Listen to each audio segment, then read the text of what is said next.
من حیث الامہ، آپ دیکھو تو صحیح قوم عاد کے بارے میں اللہ کیا فرما رہے ہیں، نافرمان تھے ختم کر دیے گئے۔ قوم سمود کے بارے میں دیکھو، نافرمان تھے ختم کر دیے گئے۔ قوم لوط کے بارے میں بے حیا تھے ختم کر دیے گئے۔ قوم شعیب کے بارے میں معاملات میں بدمعاملگی کرتے تھے ختم کر دیے گئے۔ جیسے ہی آپ کا ذکر آیا اللہ کا لہجہ بدل گیا، وہ سب ایسے تھے لیکن تم بہترین امت ہو، تم بہترین امت ہو۔ کیوں یا اللہ کیوں؟ ہاں ہماری تو نماز 5 منٹ کی ہے، 10 منٹ کی ہے۔ ہاں ان کے بنی اسرائیل کے عابد 100 سال تک اپنی عبادت گاہوں میں رہا کرتے تھے، 100 سال لگتے تھے۔ ہاں ہم تو صدقہ ایک دوسرے کو دیتے ہیں، وہ غنیمت کا مال پہاڑ پر رکھتے تھے، آگ آ کر جلاتی تھی تو قبول، نہیں تو پڑا رہتا تھا ادھر۔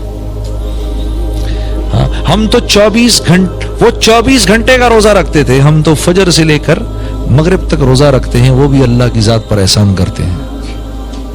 ہاں ان کو 10% زکوٰۃ ان پر لگتی تھی، ہمیں 2.5% لگتی ہے۔ یہ کیا یہ کیوں بھائی؟ پھر ہم اتنی بہترین امت کیوں ہو گئے؟ اس لیے کہ جو کام اللہ نے ہمیں دیا وہ کسی اور کو نہیں دیا۔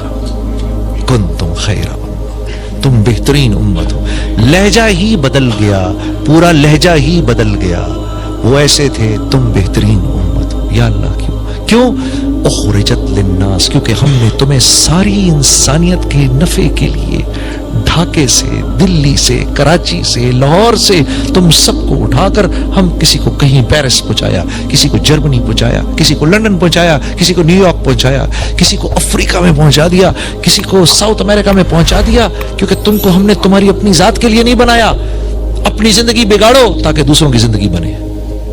ہاں جو اپنی زندگی بنائے گا وہ دوسروں کی زندگی بگاڑے گا، جو اپنی زندگی میں بگاڑ لائے گا وہ دوسروں کی زندگی کو بنائے گا، جو اپنی زندگی میں بگاڑ لائے گا اللہ رب العزت اپنی قدرت سے براہ راست اس کو پالیں گے، چیزوں کے بغیر اس کو پالیں گے۔ اس کو مال کی ضرورت نہیں ہوگی، اس کو چیزوں کی ضرورت نہیں ہوگی، اس کو اسباب کی ضرورت نہیں ہوگی۔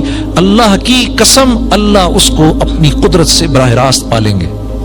اس طرح پل کے دیکھو تو زندگی کا مزہ ہے میرے دوستوں، ایسے پلنے میں زندگی کا مزہ ہے۔ مارا ماری میں کیا؟ یہ تو مارا ماری ہم نے تھوڑی کرنی ہے، غیروں نے کرنی ہے۔ یہ چیزیں انہوں نے بنانی ہے، وہ انہی چیزوں کے لیے تو پیدا کیے گئے ہیں، ہم تھوڑی پیدا کیے گئے ان چیزوں کے لیے۔ ہاں یہ باتیں آج ایسی عجیب لگتی ہیں، عجیب نہیں ہے، اللہ کی قسم یقین صرف کمزور ہیں، یقین کا بگاڑ ہے اور کچھ نہیں، صرف یقین کا بگاڑ ہے۔ یہ باتیں حق اور سچ ہیں۔ آپ نے نہیں سنا یہ بات؟ جیسا اللہ پاک فرما رہے ہیں، جیسا میرا بندہ مجھ سے گمان کرے گا میں ویسا ہی ہو جاؤں گا۔ نہیں سنی آپ نے یہ بات؟ پھر کیوں نہیں مان رہا دل؟ پھر کیوں نہیں مان رہا دل؟ کیوں اس بات کو بول نہیں رہا؟ اس مجلس میں جا کے بیٹھ ہی نہیں رہا جہاں یہ بات بولی جا رہی ہے، نہ خود بول رہا ہوں نہ اس مجلس میں جا کر بیٹھ رہا ہوں۔ میں تو صبح کو دکان میں گھستا ہوں اور دکان کا قیدی بنتا ہوں شام تک کے لیے، دکان کا قیدی شام تک کے لیے۔ وہ بت پرست تو بت کے آگے سر جھکا رہا ہے، میں ان 3 دیواروں کے آگے سر جھکا رہا ہوں، پورا ٹائم میرا اس میں لگ جاتا ہے۔ پھر کیوں روتے ہو یار جب دعا قبول نہیں ہوتی؟ پھر کیوں روتے ہو؟ اللہ کی ذات کا استحضار اتنی دیر تک کیسے ہو سکتا ہے دکان کے اندر؟ مجھے یہ بات سمجھ میں نہیں آتی۔ 9 گھنٹے دکان میں بیٹھ کر اللہ کی ذات کا استحضار کیسے ہو سکتا ہے؟ مجھے بتاؤ کیسے ہو سکتا ہے اس دور میں یار؟ ہو ہی نہیں سکتا۔ اگر مسجد والے نہیں بنو گے تو اللہ کی ذات کا استحضار ہو نہیں سکتا۔ ایک نماز جماعت سے پڑھی، دوسری نماز جماعت سے نہیں پڑھی، یقین مانو اپنے دل کی کیفیت کو بدلتا ہوا محسوس کرتا ہوں، ایمان کی سطح نیچے آ جاتی ہے ایک دم سے۔ تو جو سارا دن مسجد میں نہیں جا رہا اس کا کیا حال ہوگا؟ اس کو صرف ایک ظلم ہے اس بات کا کہ میں اللہ کا حکم پورا کر رہا ہوں، اس کو دھوکا ہے میں اللہ کا حکم پورا کر رہا ہوں۔ سوچو جو ہفتے میں 1 دفعہ جاتا ہے وہ بھی 5 منٹ کے لیے، 2 رکعت پڑھی اور باہر نکل آتا ہے، وہ کیا اللہ کے حکم پر چلے گا؟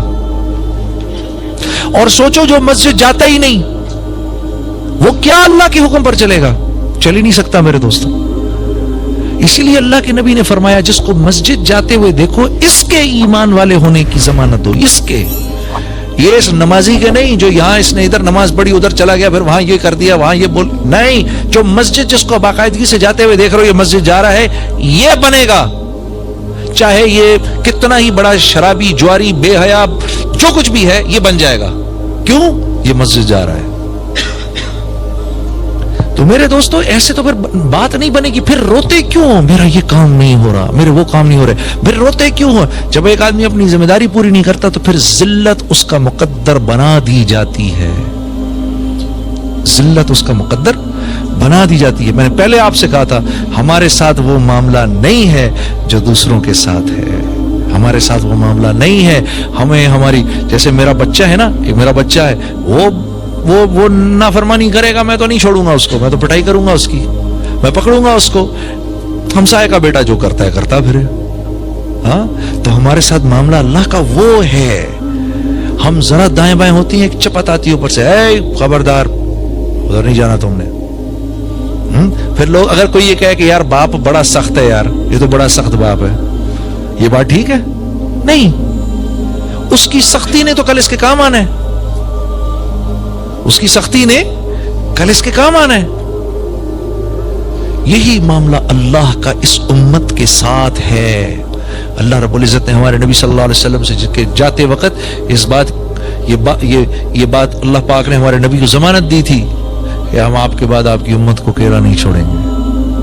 ہمیں اللہ نے اکیلا نہیں چھوڑا. ہاں, اتنا کچھ جو ہم کرتے ہیں, یقین کرو میرے دوستو, اتنی بے حیائی پر تو قوم لوط ختم کر دی گئی تھی. اتنی بدمعاملگی کے اوپر تو قوم شعیب ختم کر دی گئی تھی. اتنے تکبر پر تو قوم عاد ختم کر دی گئی تھی.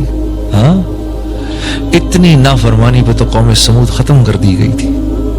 ہاں, ختم کر دی گئی تھی یہ لوگ. اتنے تکبر پر تو آل فرعون مٹا دیے گئے تھے. ہمارے ساتھ وہ معاملہ نہیں ہے. ہاں, ہمارے ساتھ وہ معاملہ نہیں ہے. ہمارے ساتھ تو فضل ہی فضل کا معاملہ ہے. فضل ہی فضل کا معاملہ ہے. ہاں, یا عبادی الذین اسرفوا علی انفسہم لا تقنطوا من رحمت اللہ ان اللہ یغفر الذنوب جمیعا انہ هو الغفور الرحیم. اے میرے نافرمان, اے میرے وہ نافرمان جس نے اپنے گناہوں سے میرے سمندروں کو کڑوا کر دیا, جس نے اپنے گناہوں سے زمین اور آسمان کو میرے بھر دیا. تو جیسا بھی ہے میرا ہی بندہ ہے. یا عبادی, میرے بندے,